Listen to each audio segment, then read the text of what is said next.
All right, happy Friday and welcome to our second lunchtime mini session. My name is Kylie Regan and I am a Hudson Valley Family Support Specialist.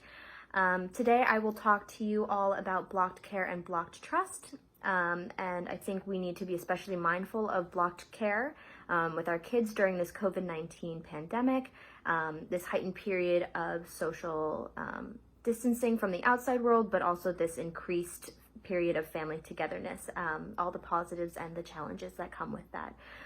So if you didn't tune in also last time, Katie, my colleague, talked about PACE, that playfulness, acceptance, curiosity, and empathy. So definitely tune in there. That's on our Facebook page as well, if you just scroll down. So today I want to talk about blocked care mostly, as this impacts parents. So blocked care is a concept coined by Dan Hughes and Jonathan Balin. And so blocked care is simply a state that parents can enter when prolonged stress suppresses their capacity to sustain loving and empathetic feelings towards their child. So essentially we get burnt out. This can happen almost instinctively as a way of protecting yourself from your child's trauma. Because our children have been through so much, especially children that come from the foster care system or adoption. Their trauma often manifests itself in many ways, fearful, dysregulated, and sometimes even very extremely challenging behaviors. So this state of blocked care closely mirrors the child's state of blocked trust. Blocked trust is a child's inability to get close to or trust their parent in response to neglect or abuse from previous caregivers. Kind of what you thought you'd probably think blocked trust is. So in blocked care then, in response to that blocked trust, parents can be more reactive.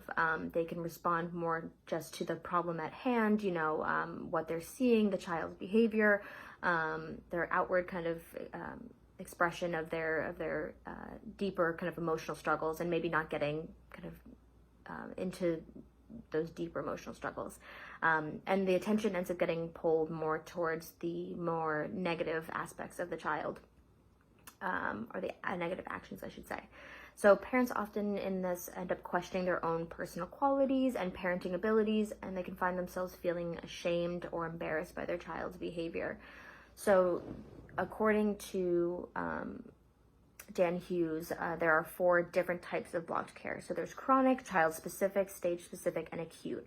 So I specifically want to talk with you all today about acute in light of COVID-19, because acute blocked care can happen during or after a traumatic event, such as a health scare, which I can very much say that we are in one right now.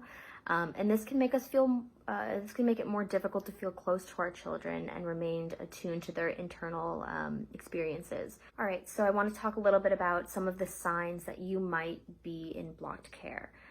So if you find yourself feeling any of these, definitely take note, and then I'll talk a little bit later. I'll talk next actually about what are some things that you can do if you're feeling blocked care. So if you find yourself feeling defensive, or finding yourself feeling more guarded to protect yourself from rejection, as we mentioned earlier, if you're feeling burnt out, chronically overwhelmed, or fatigued, then that might be a sign that you have blocked care. If you are aware that you are meeting your child's practical needs, but finding it hard to find any real pleasure in parenting, that could also be a sign. Finding it hard to think about different ways of being with your child, feeling very stuck in kind of the similar, the one way of doing things. And then one of the, I think most significant ones is being irritable with your significant other or your partner, or your other family members, and kind of taking maybe some of that out on the people closest to you.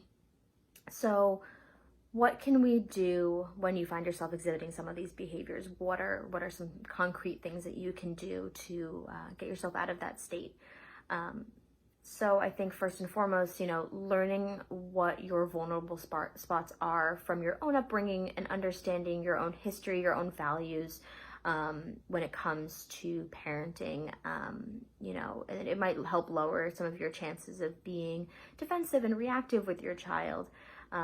So if you're, in a situation with your child and you're feeling, you recognize that you're feeling, anger, discouragement, shame, or even fear with your child, try to take some time to think about where some of these feelings might be stemming from.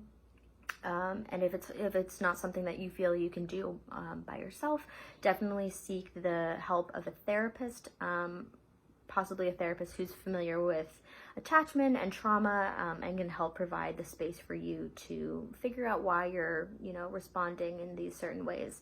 And then, especially in this time while we're all home and we're all going through this pandemic together, be compassionate towards yourself. I know that's hard, easier said than done.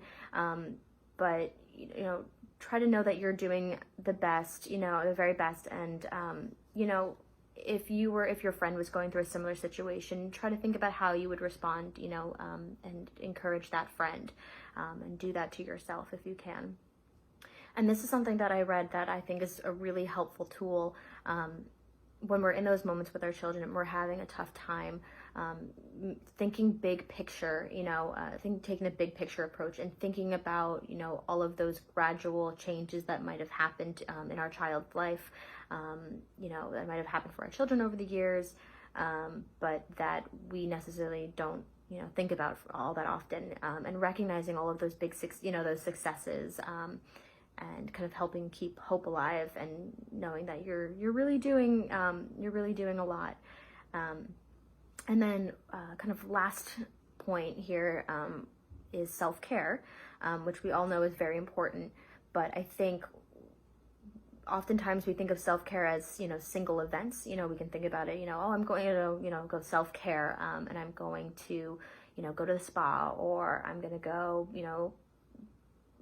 hang out with some of my friends. And while those are all very well and good, they can be kind of harder to, do all of the time, unfortunately.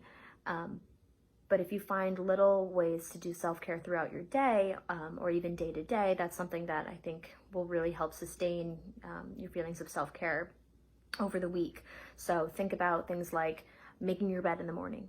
I know that that's something that, is a small thing, but really what we want to be able to do with self-care is, be able to do it on all of the days that we're feeling really well and good, but also being able to sustain that into the days that we're feeling badly. So if it's something that's going to take a lot of energy and a lot of effort to do, it's probably easier to find things that might be easier to do.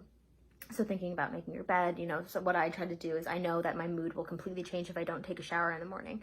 So I try to make sure that every day I take a shower so that, especially on those days that I'm feeling especially down, I'm clean and I feel good about myself in those moments. So try to find what self-care tools work for you. And then that is really, it kind of all encompasses what, blocked trust and blocked care is. So definitely be mindful of it, especially now, and know that there are people that you can talk to. We have a helpline that you can always call 24/7. We also have parent support groups that are all moving virtual. So if you feel that it might be helpful to talk to other parents who might be going through similar situations, definitely give us a reach out, and we will try to connect to you. But that is the end of my presentation. So please tune in next week, same time, same station. We are going to be learning about the Non-Parent Child Only Grant with Amy Dreyer, who is our Director of Foster, Kinship, and Parent Group Services. So a lot to look forward to. All right. Thank you so much for listening and have a wonderful weekend. Bye-bye.